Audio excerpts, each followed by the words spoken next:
Hi, welcome along to another video. This time we're going to look at the UK's weather and how that is affected by other countries. Even though for the time of the year it's hard to convince people of anything to do with bad weather, but maybe this will make sense. So here we go.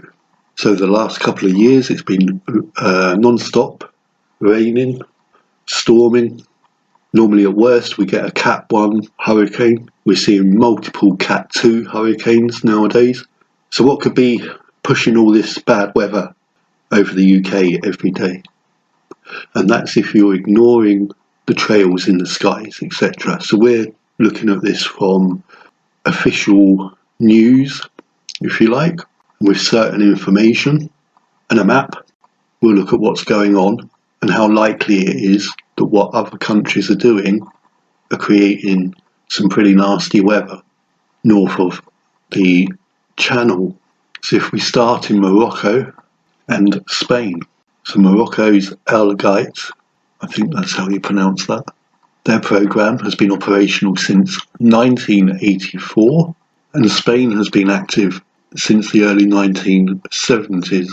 In August 2024, which is now half a year ago, 6 months ago, Spain was complaining, is a good word to use. So Spain was complaining about Morocco's programme, and they were claiming Morocco's weather modification programme was affecting Spain.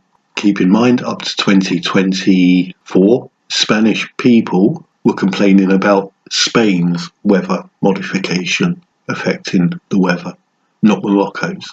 So the Spanish people are complaining about Spanish programmes, but Spain, the government, was complaining about Morocco's programme. So August 2024, the Euro Weekly News published an article talking about the concerns growing in Spain over Morocco's Algates cloud seeding programme as the country intensifies efforts to combat severe drought.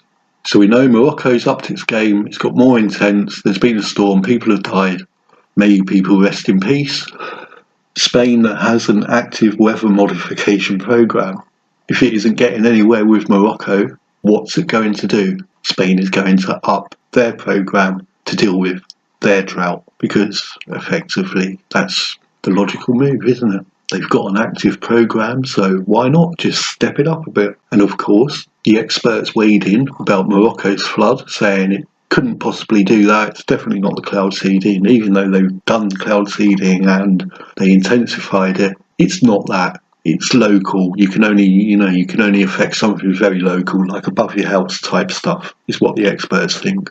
Of course, you could say the complete opposite, that it actually affects every weather system around it and has a knock-on effect that is neither predictable or controllable. So the Morocco World News published on the Halloween, 31st of October, that there had been 70 cloud seeding operations in Morocco in 2024. So they've modified their weather 70 times up to the end of October.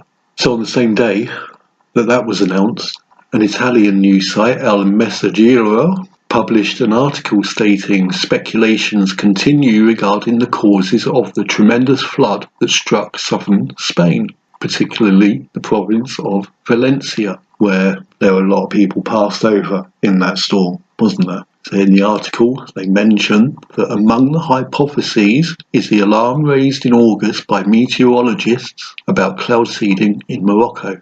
Morocco is developing a total of 20 cloud seeding projects. On the 18th of November, so a couple of weeks after the floods, so on the 18th of November, the Australian Associated Press, AAP, fact-checkers, stated experts have confirmed to AAP fact-check that cloud seeding could not have caused the intensity of the storm that led to the deadly flooding. On the 19th of November, MSM's Yahoo News, Euronews, got the headlines going how conspiracy theories about Spain's deadly floods spread online. Why are you going to love this one? On the 9th of December, the International Journalist Network, floods in Spain highlight disinformation's appeal during natural disasters. So if you suggest that a natural disaster was caused by weather modification activities, That's disinformation. Automatically in the media, you are a disinformation agent, you're a conspiracy theorist. So if we look at our map, we can see Morocco, we can see Spain. So nice Atlantic weather is coming in. Morocco and Spain, just giving a little nudge. Just don't come over here, go over there. But that's all right, because that'll all just go over, the countries nearby and dissipate and everything. So in France, in 2023, an alpha had around 650, 660 cloud seeding generators, ground-based generators, dispersing silver iodide across quite a large region, 660, let's say. It goes up and down by 10 here and there. In 2024, that increased to 1,100 almost. I think it's 1,091 or it's 1,191, something like that. So if we look at our little map again and put a line in where France is modifying their weather, we've got a nice little atmospheric moisture buffering wall building across Europe there. But surely that won't do anything, will it? But if we add in North Italy's operations, Austria has got 2 programs, Germany has got 2 programs. We know Croatia, Bosnia, they have operations, but we'll just leave that for now. But if we just leave it with Morocco, Spain, France, North Italy, Germany, Austria, for now, you can easily see on your map how weather that should be going over wine-growing regions, areas, could be going elsewhere. And the only elsewhere that can go is over you lot in the UK.